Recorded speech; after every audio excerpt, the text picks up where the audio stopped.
journal vous est offert par le FPI, Fonds des promotions de l'industrie, votre partenaire privilégié pour la réussite de vos projets.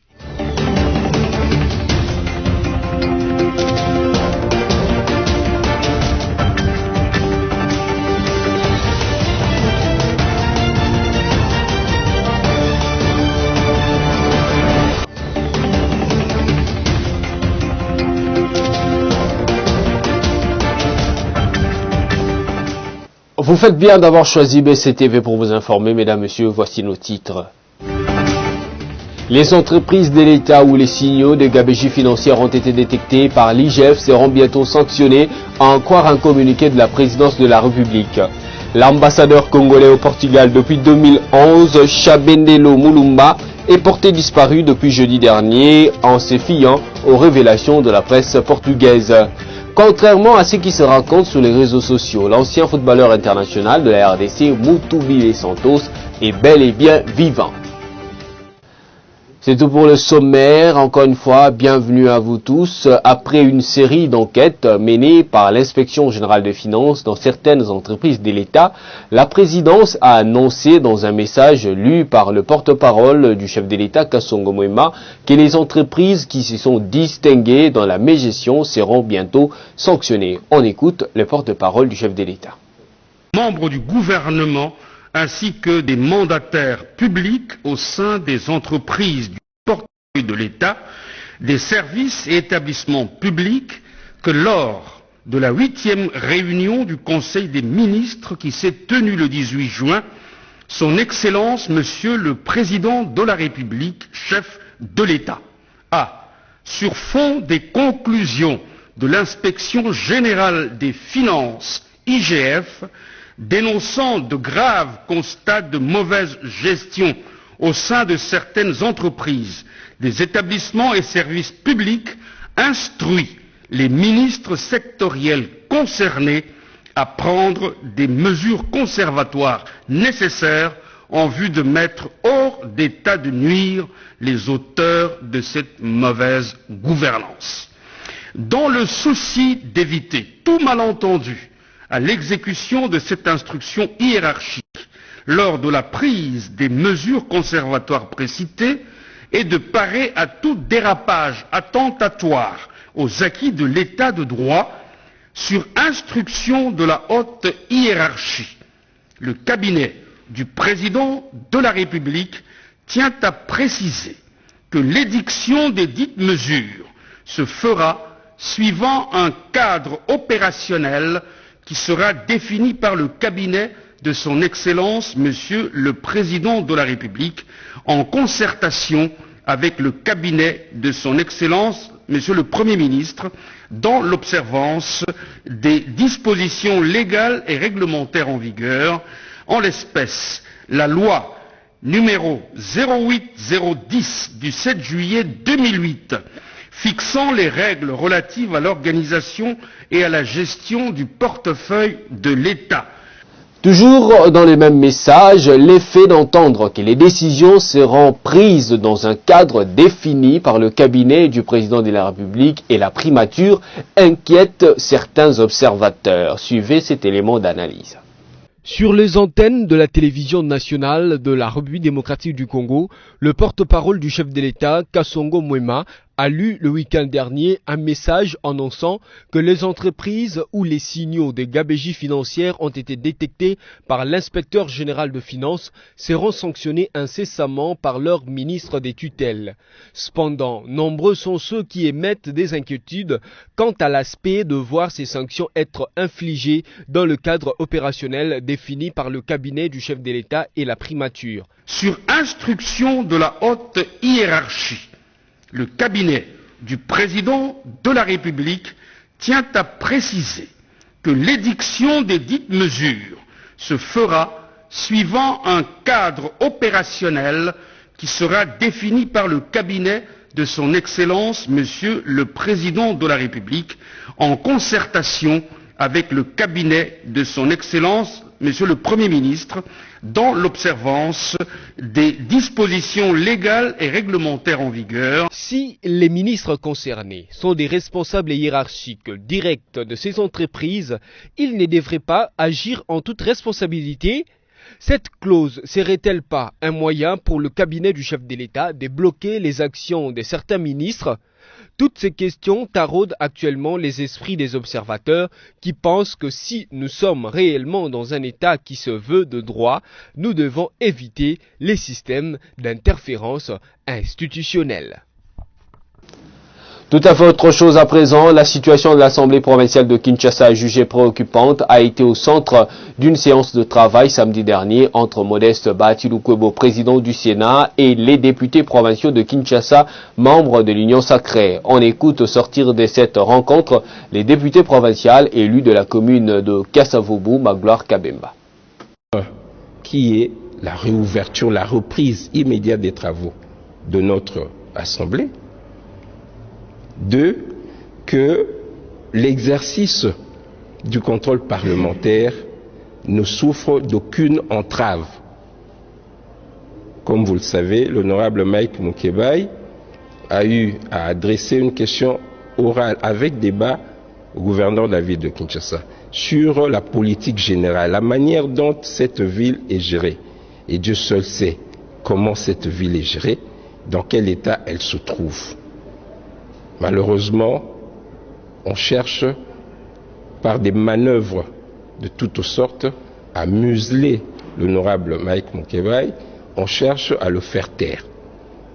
Une demande de levée de ses immunités a été adressée à l'Assemblée provinciale et on ne veut même pas que la plénière se réunisse parce qu'on attend que nous soyons en vacances parlementaires pour pouvoir, par une supercherie, par des machinations, que le bureau puisse lever ses immunités. Nous sommes au courant de ces manœuvres. Donc nous demandons à ce que toutes ces velléités, toutes ces manœuvres soient arrêtées. On n'élève pas les immunités pour lever, on lève les immunités quand nous estimons que les faits sont graves. Ces propos sont du député national Eliezer Tambwe, président de la commission qui a examiné et autorisé le parquet à poser des actes d'instruction contre des députés nationaux dans l'affaire Bukangalonzo. On l'écoute dans ce propos recueilli. Nous représentons la nation alors que les sénateurs représentent les provinces. Il y a vraiment une différence, c'est comme ça que les lois, la constitution de notre pays nous donne le pouvoir en cas de divergence entre nous et les Sénats. C'est notre décision qui passe. Donc nous ne sommes pas des élus des élus. Les élus des élus représentent les provinces, nous représentons la nation. Au cas où les procureurs venaient pour demander la levée des immunités, non, on ne peut pas mettre la charité devant le bœuf, parce que pour qu'on arrive là, il fallait que les procureurs puissent nous montrer les éléments probants sur lesquels il devra s'appuyer pour demander la levée des immunités. On ne lève pas les immunités pour lever les immunités. On lève les immunités quand nous estimerons que les faits sont graves. C'est là que, avec, ce n'est pas nécessairement M. Tambwe qui devra encore venir, peut-être comme président de la commission spéciale et temporaire qui devrait être constitué dans ces cas-là, mais ça pourra être peut-être notre collègue. Et je pense que là, on va analyser les fonds, parce qu'ici, nous n'avons analysé que la forme. Et puis, comme vous l'avez suivi au sommaire, l'ambassadeur congolais au Portugal, Chabendelo Mulumba, est porté disparu d'après la presse portugaise. Le haut fonctionnaire congolais qui vit à Lisbonne depuis 2011 ne s'est fait plus voir depuis jeudi 17 juin 2021. Christelle Genda signe ce reportage. La police judiciaire portugaise enquête sur les circonstances de la disparition de l'ambassadeur de la République démocratique du Congo à Lisbonne après la plainte déposée jeudi 17 juin par certains membres de sa famille, un jour après avoir constaté son absence, indique le quotidien national du Portugal. D'après les premiers éléments de l'enquête, la police portugaise écarte les pistes criminelles tout en faisant ses enquêtes sur un supposé voyage inattendu de l'ambassadeur congolais en France pour des soins de santé, relève encore la même source. signalant que c'est un dossier par lequel la police travaille encore de manière répressive afin de découvrir si les diplomates congolais avaient disparu de son propre gré.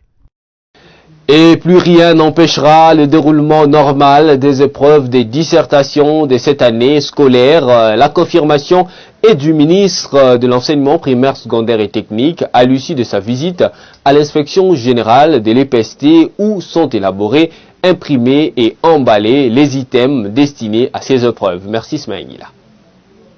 Plus que 20 jours séparent les élèves finalistes de l'humanité pour affronter les épreuves de l'exéta avec la dissertation édition 2020-2021. Les week-ends derniers, le patron de l'enseignement primaire, secondaire et technique, le professeur Tony Mwaba, a foulé les sols de l'inspection générale pour se rendre compte de l'évolution globale des travaux préparatoires des épreuves préliminaires de l'exéta édition 2020-2021. Ici, 150 personnes, des hommes et femmes, élaborent, impriment et emballent les items destinés à ces épreuves. Le ministre Tony Mwaba assure que cette date sera tenue, confirme avoir mis tous les moyens à la disposition de l'inspection générale pour que ces épreuves n'accusent aucun retard. Je peux vous assurer qu'à ce stade, selon le chronogramme qui a été établi, selon toutes les étapes opérationnelles qui ont été prévues, jusque-là, il n'y a pas de couac. Tout se passe comme sur des roulettes et tout baigne dans l'huile ici. Cependant, l'étape en cours est celle de la mise en malle des items qui doivent parvenir à tous les centres au plus tard le 15 juin, fait savoir l'inspecteur général Jacques Odia. Nous sommes dans le bon parce que les travaux préparatoires se sont déjà terminés. Nous sommes là dans la mise en malle des colis qui doivent aller en province. Les provinciaux, les inspecteurs provinciaux, quelques-uns sont déjà sur place et les derniers arrivent au plus tard le 21. Le 25, nous les servons déjà. Ils peuvent prendre les malles et ceux qui sont très loin, ils s'emploieront déjà à déployer les malles jusqu'au dernier centre, le plus reculé.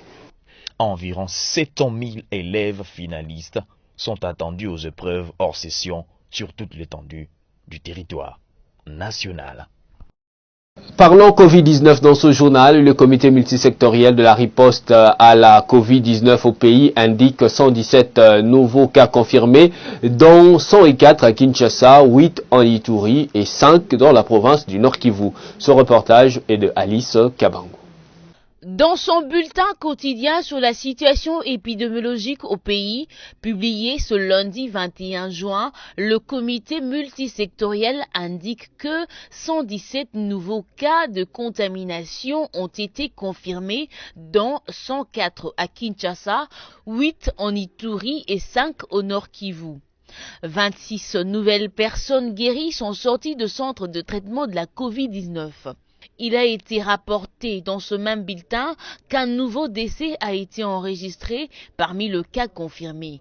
Le bilan de morts passe à 880 morts. Retenez que, depuis le début de l'épidémie déclarée le 10 mars 2020, le cumul de cas est de 39 926. Dans l'ensemble, il y a eu 880 décès et 27 964 personnes guéries.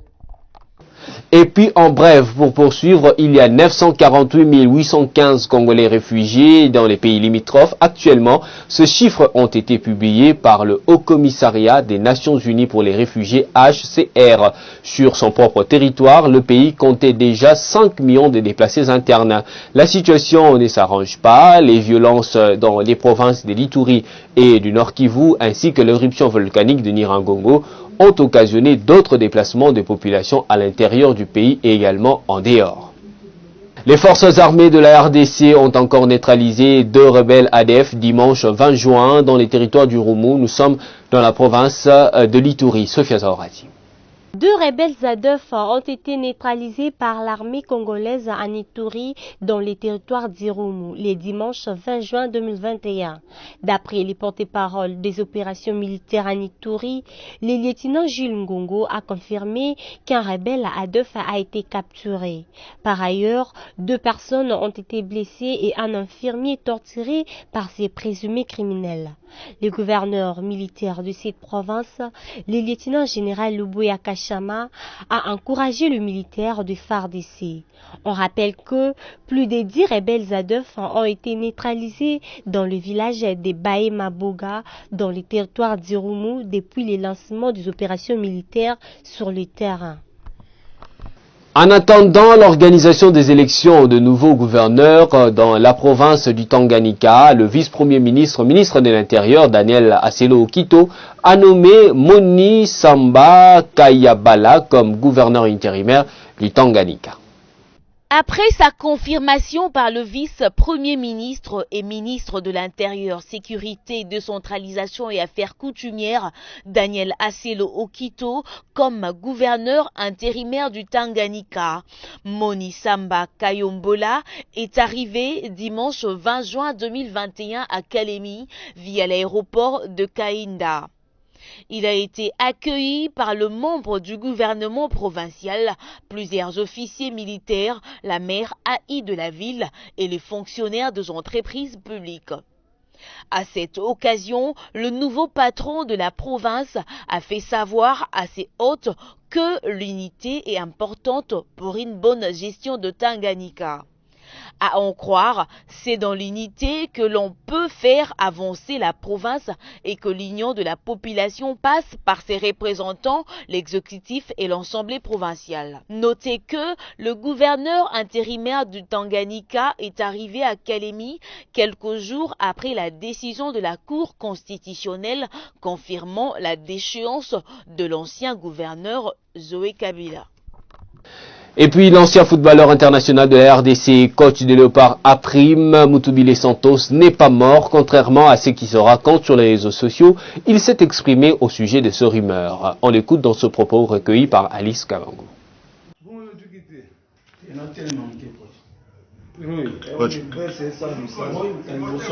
Coach, évidemment que c'est bien moi. Hein? Coach, vous étiez malade? Absolument pas. Vous revenez de la Tunisie? Absolument. Vous avez appris la nouvelle selon laquelle on vous a enterré vivant? Ben, je me suis ressuscité, hein, je crois. Hein. Je me suis ressuscité. Qu'est-ce que tu veux que je te dise? Ma foi. On voulait m'enterrer, mais je suis encore vivant. Est-ce que vous avez un message particulier à donner à tous les sportifs? Mais vous m'avez dit, bel et bien. Donc, je suis bien content, donc je continue ma vie. Quelqu'un qui meurt comme ça, il est en train de parler avec toi. Tu t'imagines? Ça, c'est typiquement congolais. Hein? À l'actualité, vous êtes dans la commission des réformes. Est-ce que vous êtes content d'y être dans ces commissions? Absolument. On a des choses à parler. Le moment opportun, on va parler. Hein? Okay. Mutubile Santos est ressuscité. Oui. Parmi les morts. Oui. Merci, vous avez suivi Mutubile Santos, il est bel et bien vivant, il n'est pas mort. D'après le faux sur le main, je crois que l'ami qui a publié cette information doit faire l'effort de démentir cette information. Mutubile est là, avec toute sa famille, avec tous les enfants, avec tout le membre de sa famille, il est là. Merci coach. C'est bon. Restons toujours dans le domaine de sport. Don Bosco a eu les dessus sur Sanga Balende ce matin au stade de Martyrs de la Pentecôte. 4 tirs au but contre 2 suite à un problème d'électricité. Cette rencontre n'a pas pu s'achever hier dimanche. Par cette victoire, les Salésiens ont signé leur bail pour le quart de finale. Sami Bossongo. 56e édition de la Coupe du Congo Football, messieurs. C'est à l'étape de tir au but que la rencontre qui a opposé Don Bosco à Sa Majesté Sanga Balende a été interrompue dimanche 20 juin au stade de Martyrs de la Pentecôte à Kinshasa. Au terme du temps réglementaire, les deux clubs étaient à égalité des 0 buts partout. Suite à la coupure d'électricité, les officiels ont décidé de décaler de quelques heures la séance de tir au but. Celle-ci a eu lieu ce lundi matin et s'est soldée par la victoire de Don Bosco par 4 tirs réussis contre 2. Une victoire qui donne accès au quart de finale aux Salésiens. Mais il est dit que Sanga Balende pourra être récupéré en quart de finale comme meilleur perdant. Le samedi 19 juin, le Daring Club Motema Pembe s'était imposé face au FC Céleste par la marque de 2-0. En quart de finale, le DSMP sera aux prises avec le FC System. Selon le site de la FECOFA, c'est le jeudi 24 juin que les quarts de finale vont se disputer. Suivant cette combinaison, FC Système opposé au DSMP, US Lubero contre Étoile de Kivu, CS Don Bosco contre les vainqueurs de la rencontre ACIMA Kafubu et DC Kunduyi, ainsi que le gagnant de la rencontre entre les deux meilleurs perdants des matchs de l'étape précédente qui se remettront de nouveau en selle pour une seconde chance dans la suite de la compétition. Et en réaction, après le match qui a opposé le Daring Club Motema Pembe et le FC Céleste, les deux entraîneurs ont réagi. On écoute tour à tour l'entraîneur du FC Céleste et celui du Daring Club Motema Pembe. Oui, moi je félicite mes poulains parce qu'on a joué contre des SMP, c'est une grande formation, on a perdu des 0, nous a Simon aussi. Non, moi je dis que non, on a joué contre une grande formation comme Daring. Je ne peux pas dire des commentaires à faire. Les joueurs, ils ont bien joué, mais ils n'ont pas marqué. C'est le football. Oui, on compte jouer encore pour la saison prochaine, pour aussi expérimenter nos joueurs. Oui, effectivement, le Céleste nous a donné beaucoup de fil à retordre. Ils nous ont beaucoup quand même embêtés, surtout dans le premier quart d'heure. Mais je pense qu'on les prend en compte, on fait le 1-0. Et puis on les a permis aussi de gagner en confiance parce que on mène 1-0 et vous avez vu que l'équipe, on est devenu un peu plus brouillon, on a mis le frein à main. Or que j'avais demandé d'accélérer le jeu, on n'arrive pas à accélérer le jeu à chaque fois qu'on mène au score. Surtout face à une équipe de Céleste qui était très enthousiaste avant ce match, ils voulaient vraiment éliminer une grande équipe entre guillemets et ils nous ont donné beaucoup de difficultés, d'autant plus que les joueurs étaient crispés, ils n'arrivent pas à retrouver une certaine sérénité dans leur jeu. Même en deuxième mi-temps, vous avez pu constater que pour obtenir le deuxième but, c'était assez difficile. Il y a beaucoup de difficultés à réaliser nos occasions. Très difficile. Moi maintenant, je ne sais pas quand est-ce leur match, je vais aller les observer. Mais comme aujourd'hui et comme le match précédent avec MK, vous savez quand vous jouez contre des équipes dites inférieures, qui viennent d'un niveau inférieur, ce sont des pièges. Aujourd'hui sur le terrain, j'ai dit voilà, il y a des bombes un peu partout, il y a des mines un peu partout, il y a des surprises parce que la coupe c'est souvent une surprise des petites équipes. Donc quand on joue contre soi-disant une petite équipe, on ne doit pas les négliger, on doit les prendre au sérieux parce qu'un match de football c'est que 90 minutes et tout est possible sur un match le prochain match on va les voir et on doit avoir toutes les informations parce que ce sont des équipes à ne pas négliger. Poursuivons ce journal, mesdames, messieurs, la 12e édition de la Coupe du Congo de football féminin appartient désormais au passé depuis dimanche 20 juin. Dans une finale exclusivement quinoise, les CFC Amani a eu raison de CS Bikira par 2-0. Les CFC Amani va alors représenter la République démocratique du Congo à la première édition de la Ligue des champions de la CAF. Sami Bosongo nous en dit plus. Le CFC Amani va représenter la République démocratique du Congo à la toute première édition de la Ligue des champions féminines de la Confédération africaine de football CAF. Ce club quinois de football féminin doit cette participation à sa victoire dimanche 20 juin 2021 au stade de Martyrs de la Pentecôte aux prises avec le CS Bikira. Pourtant, les choses n'ont pas été faciles pour le CFC Amani. Juste avant la pause, sa joueuse Zonga Lula se fait expulser. Après une première mi-temps au score paritaire vierge, ce club est parvenu à envoyer la balle au fond du filet adverse par son athlète Marlène Cassage qui d'une belle frappe a battu la portière adverse pour le 1-0. Ce sera l'unique but du duel. Cette victoire du CFC Amani fait de lui l'équipe championne de la 12e édition de la Coupe du Congo. De surcroît, représentante de la RDC à la Ligue des champions de la CAF. Avant cette finale à 100% quinoise, les pronostics étaient en faveur du CS Bikira qui en demi-finale avait éliminé le tout-puissant Mazembe. Ce club, le choix qui en est à sa première année de création, s'est contenté de la petite finale qu'il a remportée face à la jeunesse sportive de Kolwezi. La finale a connu la présence du ministre des Sports, Serge Condé. Voilà, mesdames et messieurs, à présent la revue de presse.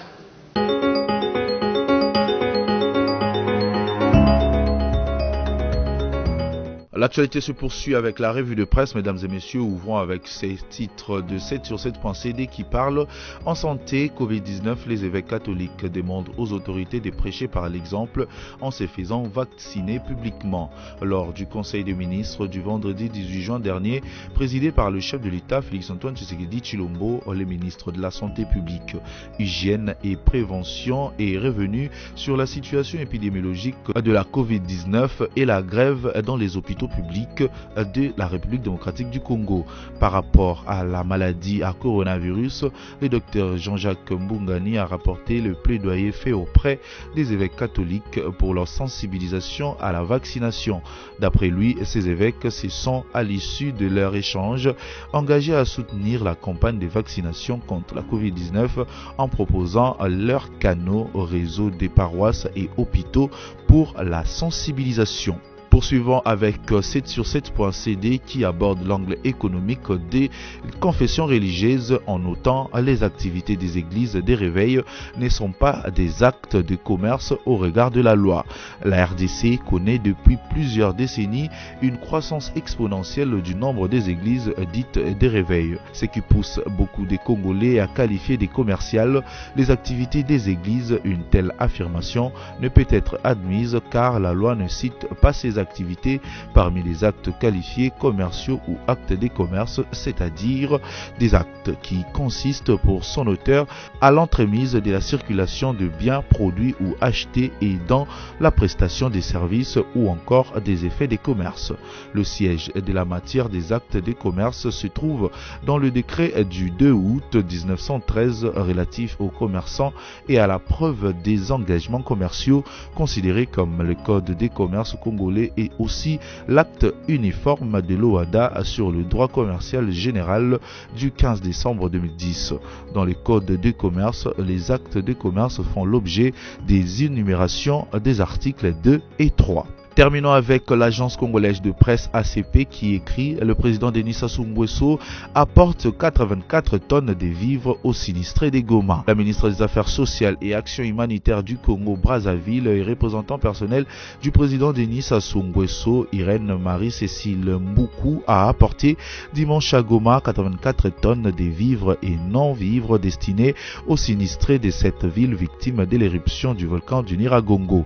Ces dons du président Sassou Nguesso acheminé dans les chefs-lieux de la province du Nord Kivu par avion cargo affrété par le gouvernement du Congo-Brazzaville a été réceptionné à l'aéroport de Goma par le directeur des cabinets adjoints du chef de l'État Olivier Mondongue et conseiller spécial du chef de l'État chargé de la couverture maladie universelle Dr Roger Kamba.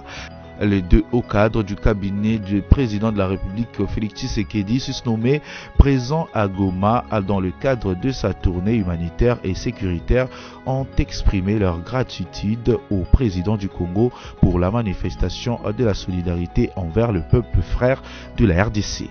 Voilà tout pour ce soir, mesdames et messieurs. Merci à tous pour l'attention soutenue.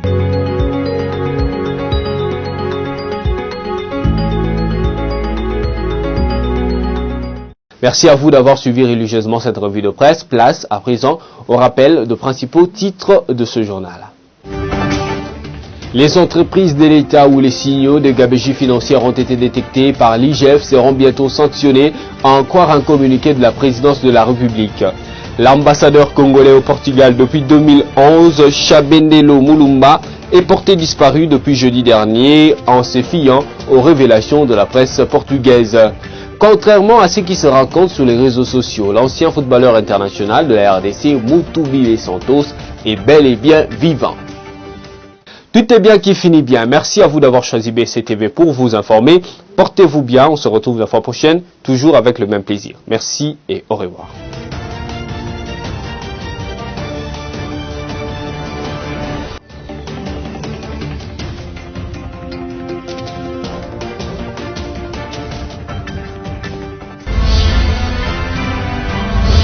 Ce journal vous a été offert par le FPI, Fonds des promotions de l'industrie, votre partenaire privilégié pour la réussite de vos projets.